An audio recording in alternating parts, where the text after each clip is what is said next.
दोस्तों, कभी सोचा है वही इंसान जिसे लोग गालियां देकर आगे बढ़ जाते थे, कुछ सालों बाद वही इंसान उसी रेलवे स्टेशन के बाहर लाखों रुपए का बिजनेस चला रहा था। वो कौन था? कैसे हुआ ये चमत्कार? न पैसा, न पढ़ाई, न कोई सहारा, फिर भी उसने अपनी किस्मत खुद लिखी। और ये सब हुआ सिर्फ एक सोच बदलने से। याद रखिए, गरीबी गुनाह नहीं है, लेकिन छोटी सोच सबसे बड़ी गरीबी है। जिस दिन सोच बदल जाती है, उसी दिन जिंदगी बदल जाती है। आज मैं आपको एक ऐसी सच्ची और दिल को छू लेने वाली कहानी सुनाने जा रहा हूँ। एक ऐसे भिखारी की कहानी जो रेलवे स्टेशन के कोने में बैठकर भीख मांगता था, लेकिन एक दिन उसकी सोच बदली और उसी सोच ने उसकी पूरी किस्मत बदल दी। यह कहानी सिर्फ उस भिखारी की नहीं है, यह कहानी हम सबकी है। क्योंकि अगर वो भिखारी अपनी सोच बदलकर करोड़ों का फूल व्यापारी बन सकता है, तो आप क्यों नहीं? पुराना रेलवे स्टेशन, भीड़ भाड़, धक्का मुक्की, चाय वालों की आवाजें, गरम चाय, समोसा ले लो। लोग इधर उधर भाग रहे हैं, ट्रेन सीटी मार रही है, और उसी शोर के बीच एक कोने में बैठा एक आदमी, फटे पुराने कपड़े, गंदे बाल, बिखरी दाढ़ी, हाथ फैलाए। कभी कोई सिक्का फेंक देता, कभी कोई अनदेखा करके निकल जाता। वो आदमी कोई नहीं, एक भिखारी है। उसका काम बस इतना था, सुबह से शाम तक दूसरों पर निर्भर रहना। कभी सिक्का मिलता, कभी डांट, कभी कोई दया दिखाता, तो कभी लोग बुरा भला कहकर आगे बढ़ जाते। उसके मन में रोज एक सवाल उठता था, क्यों मेरी जिंदगी ऐसी है? क्यों मैं दूसरों के आगे हाथ फैलाता हूँ? लेकिन फिर वो खुद ही जवाब देता है, मेरे पास क्या है देने को? मैं तो बस लेने के लिए बना हूँ। एक दिन स्टेशन से एक सज्जन गुजरे, अच्छे कपड़े, साफ चेहरा, आत्मविश्वास से भरी चाल। उन्होंने भिखारी को देखा और रुक गया। धीरे से मुस्कुराकर बोले, भाई, जिंदगी का असली नियम यही है, पाने के लिए पहले देना पड़ता है। अगर तुम सिर्फ लोगों से मांगते रहोगे तो कभी कुछ बड़ा नहीं पाओगे।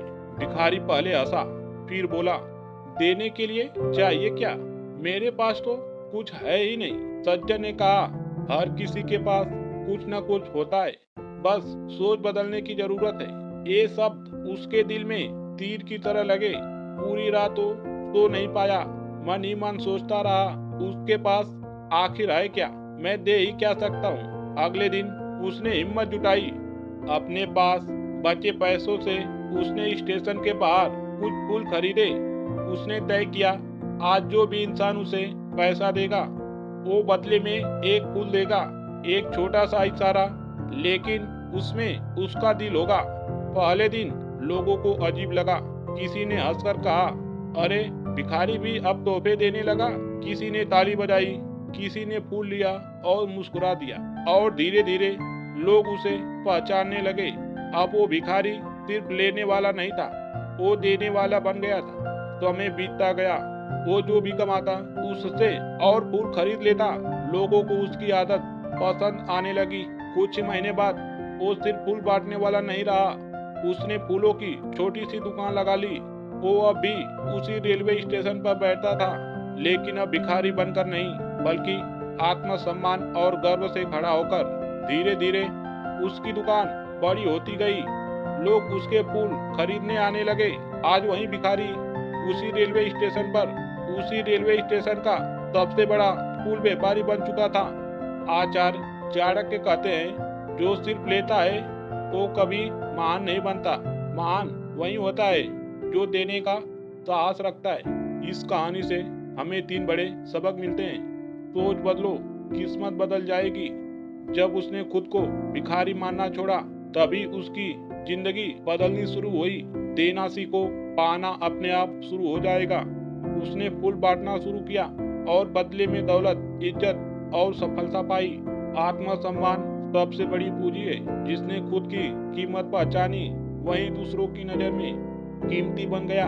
दोस्तों, एक भिखारी रेलवे स्टेशन के कोने से उठकर फूलों का सबसे बड़ा व्यापारी बन सकता है, तो आप और मैं क्यों नहीं? याद रखिए, जिंदगी बाहर से नहीं बदलती, जिंदगी अंदर की सोच से बदलती है। अगर आप सोचते हो कि आप हार गए हो तो आप हार गए। अगर आप सोचते हो कि आप कर सकते हो तो आप जरूर कर सकते हो। तो आज से छोटी सोच छोड़िए, बड़ा सोचिए और अपनी जिंदगी की बागडोर अपने हाथों में लीजिए, क्योंकि सोच बदलो, जिंदगी खुद बदल जाएगी।